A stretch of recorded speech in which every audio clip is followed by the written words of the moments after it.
Okay, Lynn, please give us an update on what's going on with the fracking concerns in Youngstown and the park. Sure. Today's Father's Day. It's June 19, 2016, and we have more revolting developments. They just keep happening.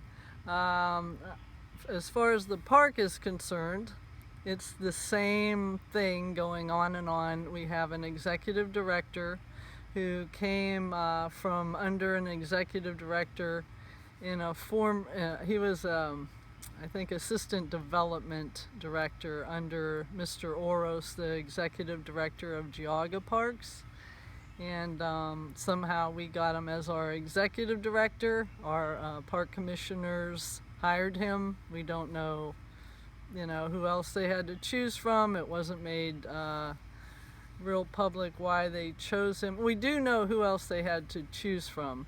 We don't know exactly the proceedings and how he was chosen. However, we can see the results of the park boards that have been appointed by Republican judges that were appointed by our ALEC governor, a Republican governor who's an ALEC member, one of the ALEC founders, one of the founders of the American Legislative Exchange Council, which one of their major agendas is promoting fracking, getting the resources out from under the states that have them, getting the Marcellus Shale out from under Pennsylvania, getting the Utica Shale out from under Ohio, mainly for export.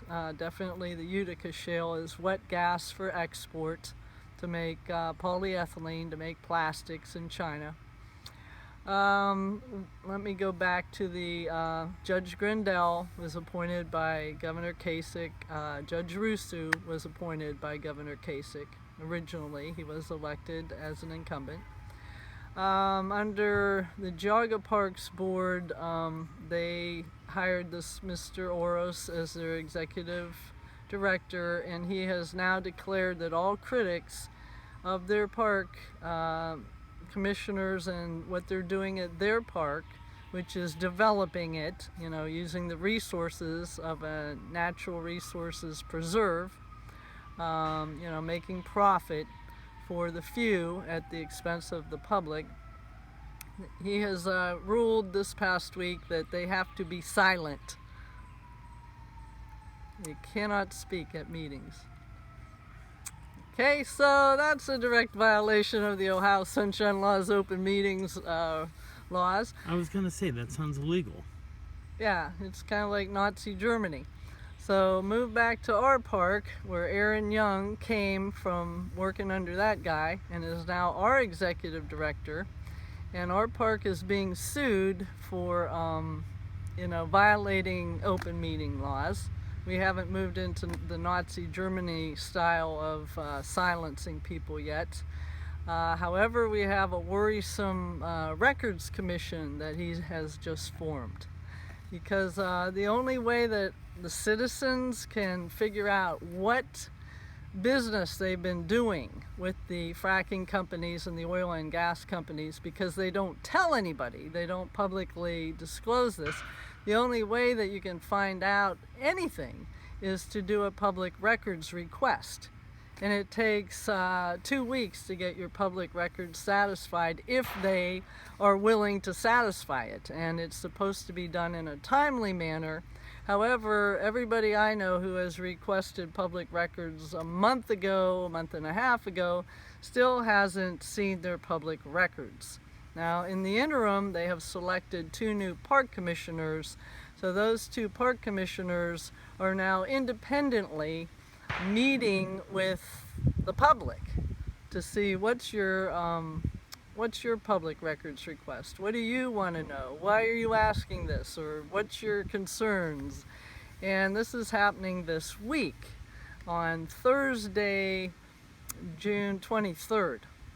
Well, Tuesday, June 21st, they're having a records purging. Are they having a shredding party?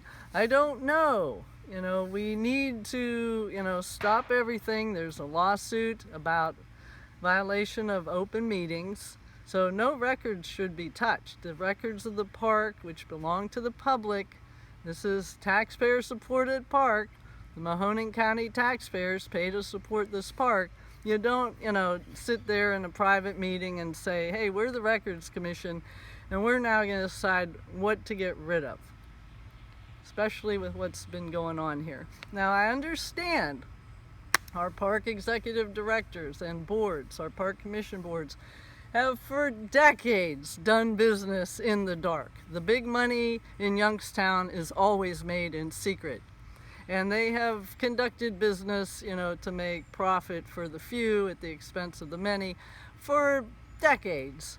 But when this one industry was exempted from clean air, clean water, and clean land acts that were put into place to protect the public health and safety, when this one industry, fracking, was exempted by the Halliburton loophole federally and by RHB House Bill 278 in the state of Ohio, which took away local control from every community, when this one industry was exempted from complying with clean air, clean water, and clean land rulings that have been on the books to protect us ever since the very first EPA was formed, the Environmental Protection Agency, in the 70s. When this one industry was exempted, people started to say, wait a minute, why is our executive director of our metro parks meeting with fracking companies? This industry is exempted from all rules that protect the public health and safety, that protect our water, our air, our land. And this is a park. So they start asking questions. Well, the park commissioners and the, executive directors, they don't want to be asked questions. They just want to do the private business with the private companies that are going to pay them stuff, and it's like, we have the Sunoco oil pipeline underneath the park, and they paid $125,000 per right-of-way, to get it under the bike path, and now we have a new bike path being built to Columbiana. All of a sudden, it's a big rush to get this bike path done, to acquire the land for the park and get that bike path done to Columbiana. What are they doing in Columbiana? They're fracking in Columbiana. So the public is wondering, why, what are they doing? Are there rights of way being granted? Is, this a direct pipeline from Columbiana with paving over it so people can ride bikes on it? I mean, these are valid questions. So we're asking the questions, we're not stopping. The public needs to know. If it takes, legal action, that so be it. You can stand up there and say, hey, I'm a nice guy. I'm not doing anything wrong. Well, we're saying, prove it. Show us the proof.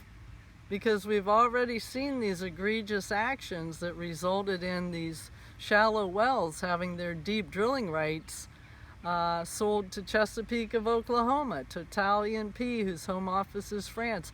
We've already seen the Sunoco Logistics ethane pipeline being, put under the Metro Parks farm, under Hitchcock Woods. Never was the public consulted who pays taxes for this. Never were they asked, do you want this to be done? Never. So all this was done in secret. So that is what the bottom line is. I mean, these new park commissioners are going, why is the public so up in arms? Why are they up in arms? Well, most of them are up in arms because of the firings of all these naturalists and horticulturalists and people who worked to preserve the park. They want to know, why is this done when we just passed a levy to get so much more money to operate the park? I belong to a neighborhood association. It's a little neighborhood group who can no longer meet in the auditorium at Fellows Riverside Gardens because under this new executive director, Aaron Young, he is charging $800 per meeting. And a neighborhood association would never be able to pay that. We always met there for free. We need answers to these questions. What is going on? Okay. Lynn, we have reached our time for this video. We'll continue with the next one next week.